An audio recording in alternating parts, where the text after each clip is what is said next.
नमस्कार। अजय चतुर्वेदी। आज 2 अक्टूबर है, गांधी जयंती। इस मौके पर आज हम लोग चर्चा गांधी की करेंगे। गांधी वो गांधी जो 1948 में हत्या कर दी गई, आज़ादी के तत्काल बाद। आज़ाद भारत की वो सबसे बड़ी दुर्घटना थी, घटना थी। आज संयोग से आज बनारस से दिल्ली तक एक गांधी यात्रा निकाली गई है, 2 कदम गांधी के साथ। 78 साल हो गए आज़ादी के, लेकिन इस देश में आज भी एक बड़ा तबका है जो गांधी को, उनके विचारों को बार बार दोहराता है, उन्हें याद करता है। इसी संदर्भ में कुछ चर्चा करेंगे। गांधी आज़ादी के पहले भी सब कुछ तो उन्हीं का दिया हुआ था, लेकिन आज आज़ादी के 78 साल के बाद वो कहीं ज़्यादा प्रासंगिक हो गए हैं। चर्चा के लिए हमारे सामने हैं महात्मा गांधी काशी विद्यापीठ के इतिहास के प्रोफेसर रहे, गांधीयन फिलॉसफी से भी जुड़े हुए हैं। पिछली बार हम लोगों ने आपके साथ एक गांधीवादी सोनल वांगचुक पर चर्चा की थी। चर्चा को शुरू करते हैं। आपका बहुत बहुत स्वागत है सर। धन्यवाद। जो हमने अपने इंट्रोडक्शन में चीज़ें बताई हैं, उस संदर्भ में आप क्या सोचते हैं, आपके विचार क्या हैं, वो हमें हमारे दर्शकों को बताएं। सभी दर्शकों को नमस्कार। अरुण जी, आज का दिन 2 अक्टूबर का दिन गांधी पर चर्चा करना और आज के संदर्भ में चर्चा करना, इससे ज़्यादा प्रासंगिक बात कुछ नहीं हो सकती है। और आपने ये अवसर मुझे दिया तो उसके लिए आपको धन्यवाद है। एक बात जो मैं अपने जो कुछ भी थोड़ा बहुत ज्ञान और थोड़ा बहुत अनुभव लिया है, इस देश को अगर बाहर कोई पहचान इस देश की बनती है, हमारे देश की, तो हमने बहुत कुछ उपलब्धियां की हैं। चाहे उसको हम आध्यात्मिक स्तर पर करें, चाहे और भी दूसरे स्तरों पर कहें, लेकिन अगर देश की कोई पहचान हमने दी है भारत के बाहर, इस सीमाओं के बाहर, तो 2 व्यक्तियों के नाम आते हैं। और वो एक नाम है बुद्ध का, जिसको कि पूरी दुनिया में एक बड़ा क्षेत्र जो है जिनसे प्रभावित हुआ या जिनके शिक्षाओं को उन्होंने लिया। और वर्तमान पर कोई व्यक्ति है तो गांधी, वो अनपैरेलल है, वो जिसके समानांतर कोई खड़ा होता नहीं। और हम अपने से अपनी तारीफ करें, अपने व्यक्ति की तारीफ करें, हमारे यहाँ जो पैदा हुआ उसकी तारीफ करें, यह एक स्वाभाविक हो सकती है बात। लेकिन जब दूसरे उसको पहचाने, दूसरे उसको माने, तो जरूर उसमें तत्व है, तभी तो उसको पहचान वो मिलती है। चाहे वो साउथ अफ्रीका का गांधी रहा हो, चाहे मार्टिन लूथर किंग का गांधी रहा हो, ये सारे लोगों ने अगर उनको पहचाना, और उस देश ने, जिस देश के हम गुलामी हमने की और जिस देश से द्वंद्व करके, संघर्ष करके गांधी ने हमारी आज़ादी का रास्ता बनाया, उस देश पे उसका जो सम्मान, ये अपने आप में स्वयं प्रमाणित है कि गांधी कोई सामान्य व्यक्ति तो नहीं था। एक दूसरी बात जो गांधी के बारे में हम लोगों को समझ लेनी चाहिए, फिर हम लोग बात करें कि आज के संदर्भ में क्या है। तो दूसरी बात गांधी जी के बारे में समझ लेनी चाहिए, वो ये कि उनके विरोधी भी उनको नकार नहीं पाते। जी, गांधी की एक विशेषता ये भी है कि उनके विरोधी भी इनको नकार नहीं पाते। तो एक ये बात, और एक तीसरी बात ये है कि गांधी इतना बड़ा व्यक्तित्व हो जाने के बाद भी गांधी जो अपने को प्रस्तुत करते हैं वह हमेशा अपने को प्रस्तुत एक सामान्य आदमी की तरह करते हैं। एक सामान्य व्यक्ति कहाँ से कहाँ तक कैसे पहुँच सकता है इसको वो प्रमाणित करते हैं। उनकी जो अपनी आत्मकथा है वो अपने आप में अनूठी है, जिसमें उन्होंने अपनी कमजोरियाँ, माय एक्सपीरियंस विद ट्रूथ या सत्य से मेरा सत्य के प्रयोग का जो उनकी बात है, यह वही व्यक्ति साहस कर सकता है जिसने अपने ऊपर विजय प्राप्त कर ली। तभी वो कह पाता है कि मेरी ये दोष रहे, मेरी ये कमियाँ रही। और गांधी की एक बात को मैं हमेशा ध्यान में रखता हूँ कि मैंने जो पीछे कहा था वो मेरे पीछे के अनुभव की चीज़ है, और जो आज मैं करके कह रहा हूँ वो मैं ज़्यादा उसको ठीक समझता हूँ। तो मेरे पीछे की बातों से मेरी बाद की बातों पर ज़्यादा ध्यान रखा है। तो यह एक स्वयं प्रमाणित है कि Gandhi was always in the making. Gandhi हमेशा बनते रहे थे। और यह बड़ा उदाहरण है किसी भी व्यक्ति के लिए, समाज के लिए, कि ये बनता है, ये निर्मित होता है। यह कोई अवतरित होने वाली चीज़ नहीं है कि गांधी कहीं से अवतरित हो गए और ऐसा हुआ। गांधी जी गांधी ने अपना निर्माण किया एक बैरिस्ट्री के स्तर से लेके, और इस तरह से उनकी पूरी कथा जो है उसका अपने आप में एक जीता जागता दस्तावेज है, प्रमाण है इस बात का कि। और इसीलिए आप सब लोगों को शायद इस बात को ध्यान में रखना चाहिए, हम सबको ध्यान में रखना चाहिए कि गांधी ने जो एक दृष्टांत प्रस्तुत किया और गांधी ने जो विचार अपने प्रस्तुत किए, देश के हर कोने में, यानी छोटे छोटे गांवों में भी यह चल पड़ा कि गांव का कोई भी वह व्यक्ति जो थोड़ा सा भी अपने स्वार्थों से हट के परमार्थ में लगा हो और ईमानदार हो, सत्यनिष्ठ हो, अहिंसक हो, तो उसको लोग गांधी कहने लगे। गांव गांव गांधी हो गए। यही गांधी की सबसे बड़ी उपलब्धि है। हमारे गांव का, हमारे समाज का कोई भी अच्छा व्यक्ति जिसके अंदर वह सद्गुण हो जो गांधी ने दिए थे, उन सद्गुणों को रखने वाला कोई भी व्यक्ति गांधी कहलाने लगा। इससे बड़ा प्रमाण कोई दूसरा तो हो ही नहीं सकता। एक तो ये बात है। अब आज के संदर्भ में थोड़ा सा हम आते हैं, और वो मैं कहने में मुझे आज बिल्कुल संकोच नहीं होगा इस बात को कि जब हम राजघाट से ये जो अभी आपने चर्चा की कि यहाँ सर्वोदय का जो सरसेवा संघ का जो प्रतिष्ठान था वो अब उसको ध्वस्त किया जा चुका है, और वहाँ पर अभी एक गांधी की प्रतिमा मौजूद है, जहाँ हमारे साथियों ने आज वहाँ माल्यार्पण किया, प्रार्थना की, और वहाँ से फिर उन्होंने एक लंबी पदयात्रा का शुभारंभ किया। ये पदयात्रा राजघाट से राजघाट तक, दिल्ली के राजघाट, बनारस के राजघाट से शुरू होकर दिल्ली के राजघाट तक। तो मुझे ये संयोग था कि मैं वहाँ पहुँचूँ, और मैंने वहाँ जब पुष्पांजलि दी गांधी की प्रतिमा पर, मैं जितने भी देर वहाँ खड़ा था, मौन नमन कर रहा था गांधी को, मुझे लगा कि इसके पहले जब भी मैंने गांधी को नमन किया तो वो कुछ औपचारिकताएं हुआ करती थी, 2 अक्टूबर की हो चाहे वो 30 जनवरी की हो। लगता था कि हाँ, गांधी तो हमारे है ही हैं और हम गांधी को याद कर ले रहे हैं, वो एक औपचारिकताएं होती थी। लेकिन आज मुझे खुद ये अनुभव हुआ, मुझे ये अनुभूति हुई कि आज गांधी को सचमुच याद करने की ज़रूरत आ गई। ये एक अनुभूति थी, और मैं समझता हूँ मेरे और साथियों ने भी, बहुत से लोग जो गांधी को थोड़ा जान पाए होंगे, वो ये ज़रूर अनुभूति लेते होंगे कि आज गांधी की शायद ज़्यादा ज़रूरत है।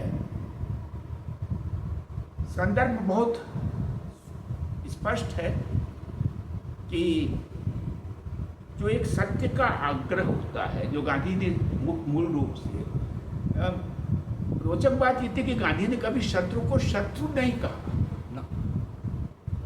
उन्होंने अधिक से अधिक यही माना कि ये कहीं ना कहीं जो ये व्यक्ति हमारे साथ दुर्व्यवहार कर रहा है या हमारे साथ अच्छा बर्ताव नहीं भी कर रहा है, तो ये उसका मतिभ्रम है, उसको ईश्वर उसको सद्बुद्धि दे, ऐसा वो मानते हैं कि वह अगर ऐसा कर रहा है तो वो कहीं ना कहीं धोखे में है। इसलिए तो उनकी प्रार्थना में भी था सबको हाँ, सन्मति दे सबको भगवान। सम्मति दे भगवान। तो वो जो कर रहा है वो उसको वो ये मानते थे कि कहीं ना कहीं वो दुर्बल है, और उस तरह से वो उसको शक्ति दे भगवान, उसको सम्मति दे भगवान, जिससे कि वो अपने व्यवहार में सुधार लाए, संशोधन करे। लेकिन व्यक्ति के अंदर के सौंदर्य को, व्यक्ति के अंदर की सुंदरता को वो हमेशा मान के चलते थे कि कोई भी व्यक्ति बुरा होता नहीं है, वो कुछ न किसी परिस्थितियों में बिल्कुल इस तरह का आचरण अगर कर रहा है तो उसको केवल समझाने की, बता देने की ज़रूरत है कि आप ठीक नहीं कर रहे हो, और उसके लिए आपके एक सत्याग्रह के अलावा कोई दूसरा रास्ता होता नहीं।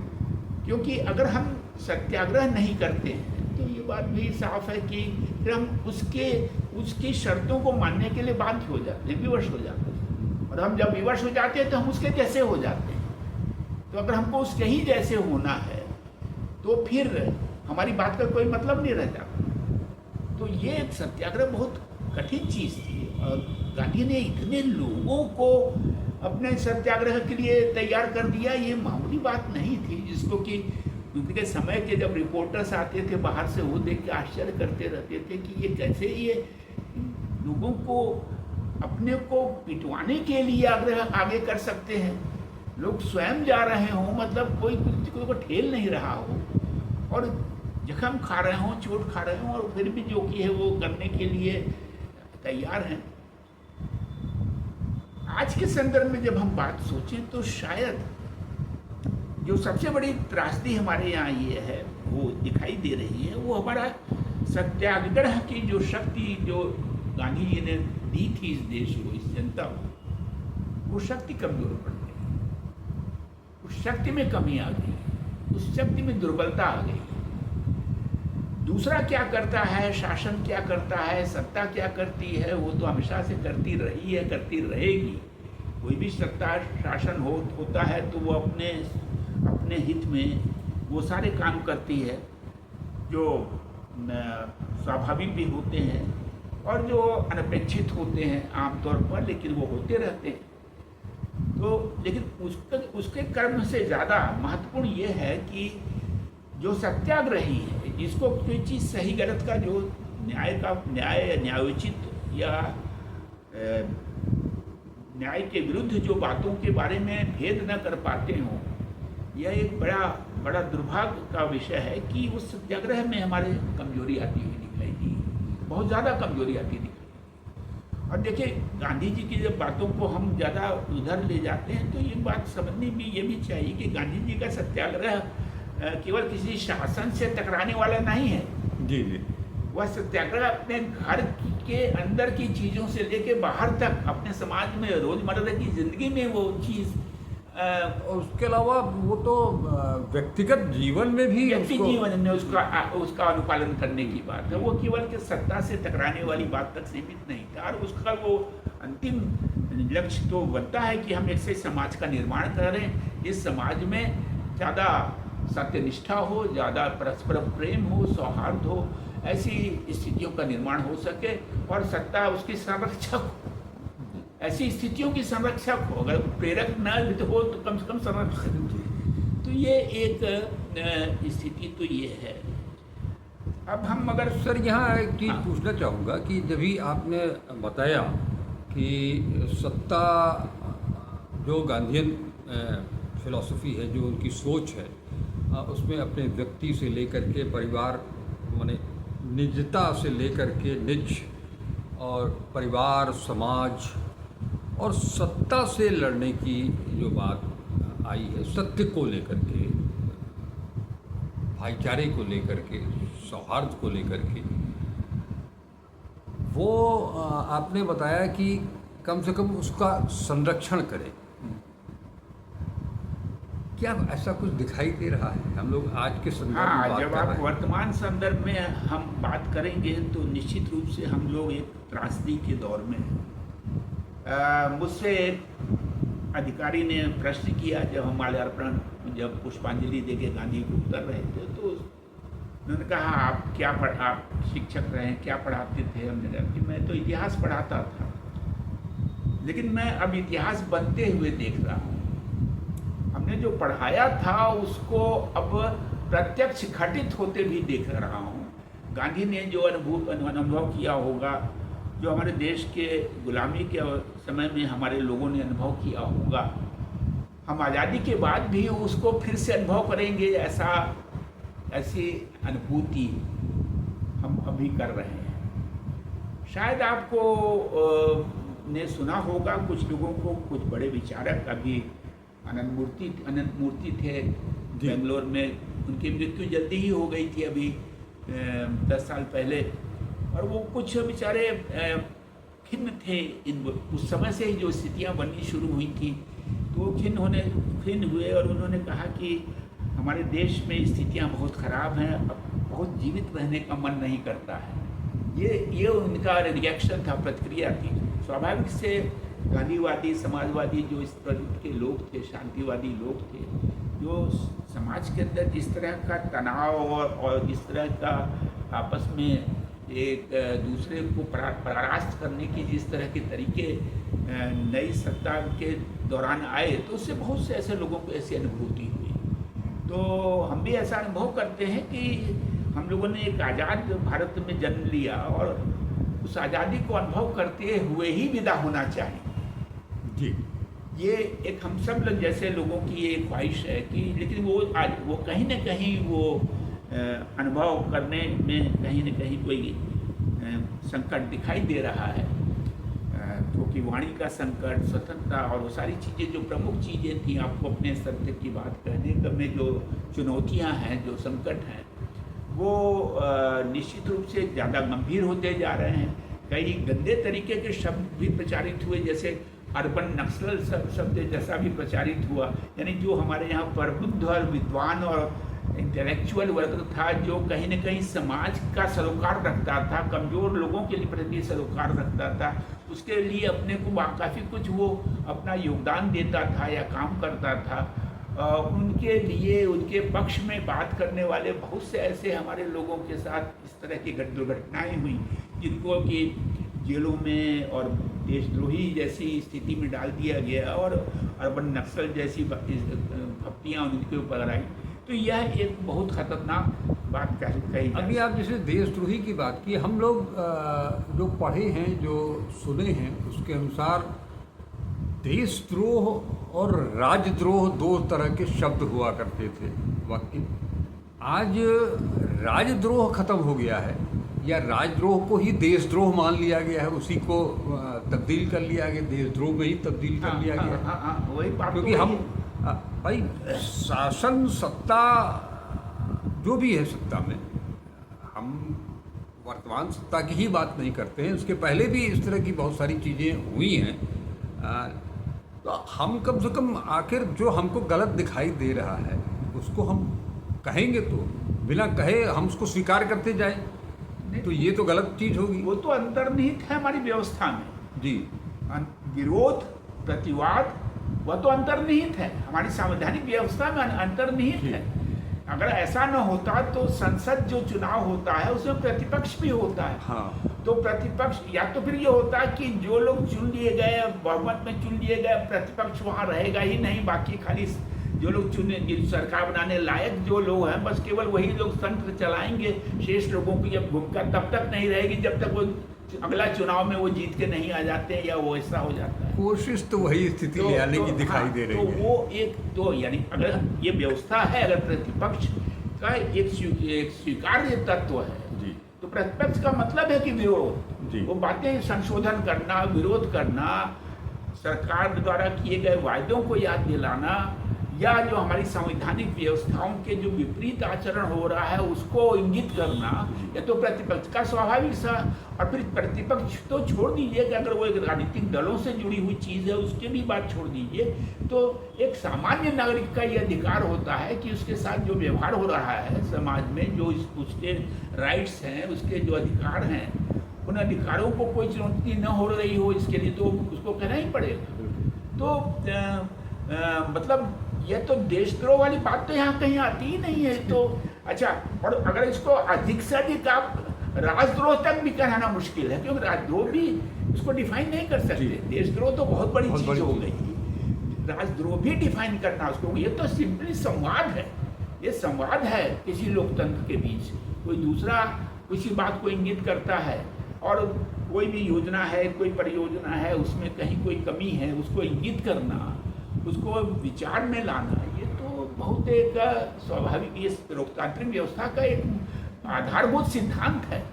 और उसमें अगर हम किसी भी सेक्शन को या किसी भी लोगों को, उसको जो कि हम इस कैटेगरी में, अच्छा जब तक कि जैसे कहा जाए जो वाकचुप के ऊपर यह आरोप लगा दिया गया कि वो इंसाइट कर रहे थे, यानी उत्तेजना पैदा कर रहे थे किसी बड़े हिंसक कार्यक्रम के लिए, ये तो एकदम ही गलत चीज़ है। कहीं से ऐसा था ही तो है भी नहीं, वो तो घटना है भी नहीं उस तरह की। और दूसरी चीज़ यूँ भी इंसाइट करना, किसी को साबित करना इतना आसान नहीं है। जैसे बहुत से लोगों को जेल में डाल रखा है ये कह के कि इन्होंने बलवा इंसाइट किया, इन्होंने ये इंसाइट किया, और लोग प्रमाण उसका नहीं दे सकते, इतनी आसानी से बात नहीं देते। विरोध होना यह एक बहुत स्वाभाविक क्रिया है किसी भी जिंदा समाज की। हम यूँ कहेंगे कि अगर वो समाज जिंदा है और उसमें अगर विरोध नहीं है तो उसको मृत समाज कहेंगे उस, तो बात है ही है गांधी के से जुड़ी। जी, तो ये जो चीज़ें आज दिखाई दे रही हैं, इसमें आखिर जो लोग हैं वो गांधी के साथ कदम से कदम ताल करने वाले, उनके विचारों के साथ कदम ताल करने वाले, आखिर उसका क्या सलूशन हो सकता है? हम किस तरह से आज हम 2 अक्टूबर को गांधी जयंती मना रहे हैं पूरे देश भर में, हम उनको राष्ट्रपिता का दर्जा दिए हुए हैं। आज उनके नाम पर 2 कदम हम चल नहीं सकते हैं, जिला मुख्यालय पर हम अपनी बात नहीं रख सकते। ये तो विरोधाभास है ही है अजय जी।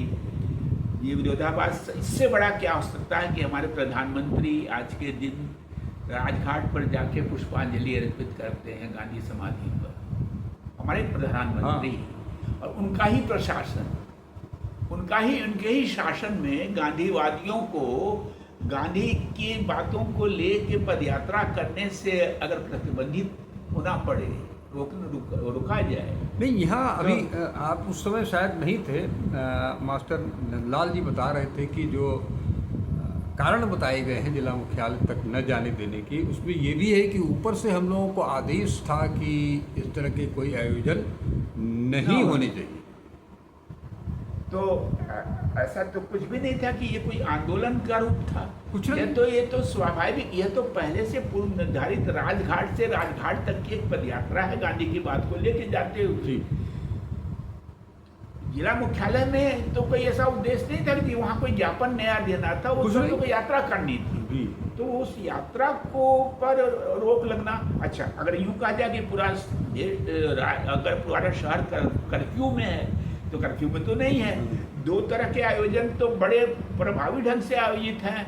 आज दशहरा भी है और राष्ट्रीय स्वयंसेवक संघ का भी 100 वर्ष का सारे उत्सव मनाए जा रहे हैं। उनके अपने तमाम स्वयंसेवक हों, चाहे उनके अनुयायी हों, पथ संचलन भी हो रहा है, हाँ संचालन होता है, शस्त्र पूजा होती है, ये सारा कार्यक्रम आयोजित हो। और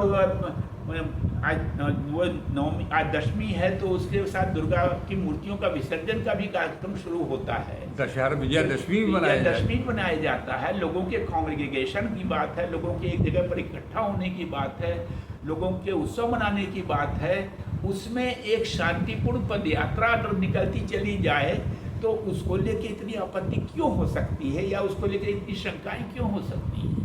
निशस्त्र शांति प्रिय लोगों को लेकर इस तरह की मुझे नहीं लगता है, मुझे तो लगता है कि ये शासन स्वयं अपने दुर्बलता प्रदर्शित कर रहा है। और अगर वो ऊपरी निर्देशों की बात है तो मैंने तो कहा कि अगर प्रधानमंत्री पुष्पांजलि अर्पित करने जाते हैं राजघाट पर, तो हम तो ये मान के चलेंगे ना कि हमारा जो प्रथम राष्ट्र सेवक है वह गांधी जी को आदर दे रहा है।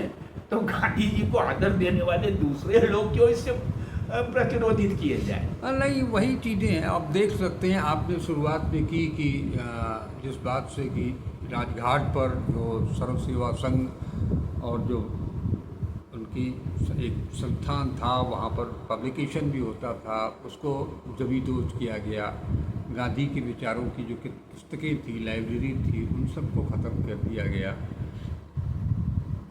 आखिर वहाँ से लेकर के और आज तक जिला मुख्यालय पर जाने की पाबंदी तक, वो सब कुछ हम लोग सामने देख रहे हैं। शायद हो सकता है कि आने वाले कल में हम लोग कुछ उम्मीद करें कि इस तरह की घटनाएं पर अंकुश लगे, फिर से गांधी को हम अपना सकें, जो बात हम लोगों ने की कि गांधी के विचार को, गांधी को अजय जी, अपनाने छोड़ने की तो बात ही नहीं है। गांधी इस देश की मिट्टी में रचा बसा हुआ है।